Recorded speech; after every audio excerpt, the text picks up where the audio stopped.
Hello everybody, I'm Professor Tarhan and I'm going to be talking to you about some jurisprudential theories in this short video. These theories align with those that are presented in generally LS 185 Introduction to American Jurisprudence, and they're multifaceted. There's more than a few. We try to do a deeper dive in this class concerning several of them.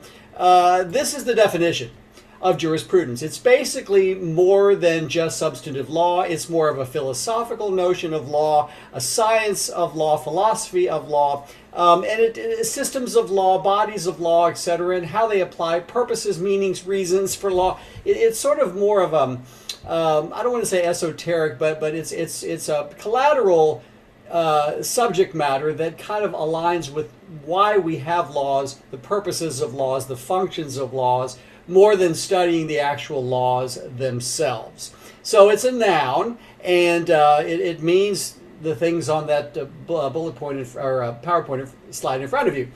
System of law, course of court decisions, etc. So starting with some basic theories, which have come about through decades, centuries, evolutionary concepts. Natural law posits that law is based on universal moral principles, that there is such a thing as law from nature, that arises from nature. Legal positivism argues that law's validity comes from a sovereign's authority, not morality.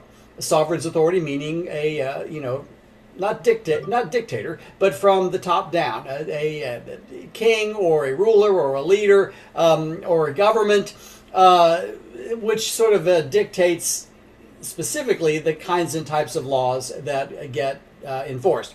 Legal realism focuses on how law is actually applied by judges in real-world contexts, which is a big basis of how American law is presented and utilized. And then critical legal studies, which is a much more modern, more unique approach to the purposes of laws for specific purposes, for specific agendas. Okay, so here's the naturalist theory proposed by John Locke, and comes from basically some of our constitutional concepts, okay? That some laws are inalienable, and they come about because there is a creators, life, liberty, the pursuit of happiness kinds of laws that are inure and are innate to everyone.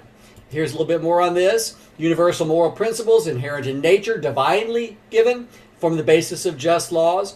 Classical, grounded in God's eternal law, if we're talking about a religious conception. Modern emphasizes individual rights, and the social contract is the basis for legitimate government. Social contract meaning we all obey these innate laws to create a more ordered society so that we all can pursue our life, liberty, and happiness. Okay, here's more. There's a positivist theory created by Jeremy Bentham, a positivist philosopher, contradicts the natural law theory, and this is the flip side of that, in that positivism comes about with the notion that government determines what the law is, and is valid once it is determined, regardless of morality or merits. And this begs the question of, what if we disagree with laws? Everybody has different morals and values and ethics and so forth. So what do we do if people disagree with laws? Well, once they become laws, whatever kind or type, civil, criminal, administrative, if they're statutes or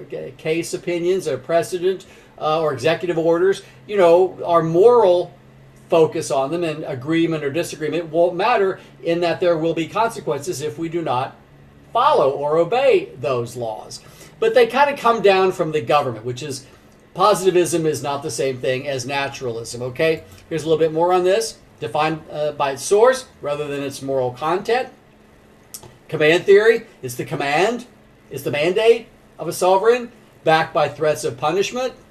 And it's valid if it's properly enacted by a recognized authority, passed by a legislature, a court ruling, a judicial opinion, which sets a precedent, an executive order by a governor or a president, those kinds of things, okay? And then there is another one, utilitarianism, argues that the most ethical action, the most proper action, is one that maximizes overall happiness and well-being for the greatest number of people. There may be something called consequentialism, meaning the morality of an action is determined by its consequences, not the intent behind it. So this looks at laws as, does it benefit the greater good? Does it benefit the greater public? Are there maybe smaller sacrifices or smaller detriments to certain groups of people? As long as it benefits the group on the whole, on the large, greatest good for the greatest number, that will be the focus of utilitarianism. Okay, here's a chart. Healthcare resource allocation, environmental regulations, business decisions. These indicate that if there are detriments to certain individuals or businesses or groups, etc., if there are things that don't feel so good to do, that if they ultimately end up benefiting the greater public, this is why regulations and laws that are in place for pollution control, and we have healthcare laws, etc., because it may impact smaller groups in a negative way, but the larger public on the whole is benefited. Just a very specific, different way of looking at utilitarianism. It's utilitarian, okay? Then we've got legal realism. Law should be understood as a prediction of what courts will do in practice, rather than a system of formal logic. This has to do with an amalgam of social, political, and moral factors rather than solely by abstract legal rules. This is more just literally basically asking, realistically, what would a court do? Realistically, how will a judge approach this matter? They'll realistically use their own moral code, their own ethical background. Judges are humans, they have biases, etc. So it sort of focuses more on the real impact of judicial decisions, and it doesn't discount utilitarianism or naturalist or positive. It's just more what would a real life current judge do if we pull the theories up and look at what the reality of it is. Here's more on this. The practical application of law. They're shaped by decisions of judges and our social, political, and economic factors. This is more of a practical approach. I think legal realism is maybe legal practicalism kind of an approach, okay? And then finally, everyone, critical legal studies came about in the 1970s, which basically is a theory that our laws are passed for agendas, for different kinds of social, to course correct or to equalize inequities and biases and challenges traditional legal theories. The movement emerged in the 1970s and critiques the idea that law is objective and apolitical. It's the opposite. Critical legal theories argue that law is very political. Example, here's a chart. Feminism, postmodernism, economic theory of law. Laws that are passed to advance agendas of various kinds, whether they be constitutional agendas of equal protection or civil rights, of whatever kinds and types. This is just another approach to our laws being used for specific purposes by specific groups, and it's just another approach. So lastly, there's a sociological theory, which basically has to do with social engineering, which aims to balance the competing interests with society to maximize the satisfaction of wants with minimal conflict and waste. Here's a slide on this.